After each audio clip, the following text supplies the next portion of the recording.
Earlier today, I was working with one of our clients, the VP of HR of an organization, and we had her and all of her key stakeholders in a room, and we were discussing what do we do with employees that are not engaged. And we always talk about how you have to help people out or help them out. Gallup does a study every single year that says 7 out of 10 workers are either disengaged or actively disengaged with what it is they do. And when people are not disengaged, we all know that that is not a good recipe. It hurts productivity. Matter of fact, Gallup said in the study, and I have it right here, it said it could cost U.S. companies up to a third of the employee's salary if they're not engaged with what it is they do. And it actually costs the U.S. over $500 billion a year when people are not engaged. 70% of the workforce. That's scary. And so what do we do with those people? Well, we're in the business of helping engagement because we want to help productivity. We want to help profitability. We want to help customer satisfaction, employee satisfaction. And so we're in the business of doing that through building stronger relationships and creating better trust, respect, and rapport, and helping create clarity amongst the organization and alignment to what it is that they're trying to accomplish and working together. But I want to share something with you that is unique. That I have been working with since about 2015, since I was introduced to this. And I got introduced to this by somebody who I've done work with in the past. His name is Shane Mack. He is the founder and CEO of a company called Assist out in San Francisco. And Shane has a policy with all of his new hires that helps them understand how to quit. Because quitting is hard.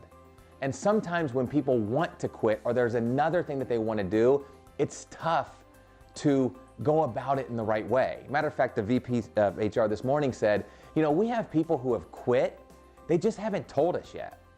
Or we have people that have retired, they just haven't announced it yet.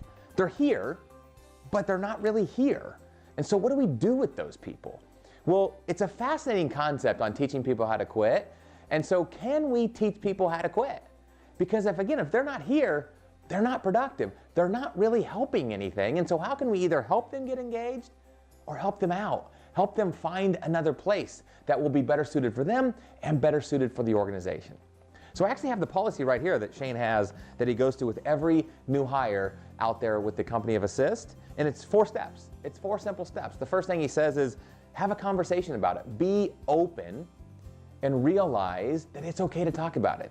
If this doesn't fulfill you anymore, if it's not your mission, if you can't get on board with this, it's okay. And we're okay with it. But have a conversation with it because if you don't want to be here, we don't really want you here. Number 2 is he says quit in person. Don't send an email, don't do it over the phone. Have the stomach to come in and talk to us face to face about why it is you want to leave. We can learn. You know, if we think you're a good employee, we're going to try to do everything we can to keep you and to get you engaged. But if this isn't right for you and this doesn't fit you anymore, then we want to help you in any way, shape, or form to make sure you are fulfilled moving forward. Number 3, as he says, finish the job at hand. If you're working on a project or you're working on a task, help us build a bridge to complete that and don't just leave us high and dry. Help us move that to the next person before you leave us and depart us. And the last thing is he said, realize it's not personal. He calls it in here, he said, life is a long game. And he said, we have to realize that we will probably interact in the future. We will probably cross paths in the future. And we might as well support each other. We might as well be fans of each other versus being enemies. So realize it's a long game. Realize we're all in this thing together and it's not personal. So can you teach people how to quit? Can you help people if they're really not there? Either help them out or help them move out and find people that can fill that position that are engaged. And moving that number from 3% who are engaged or 30% who are engaged, 3 out of 10, to 40% or 50%.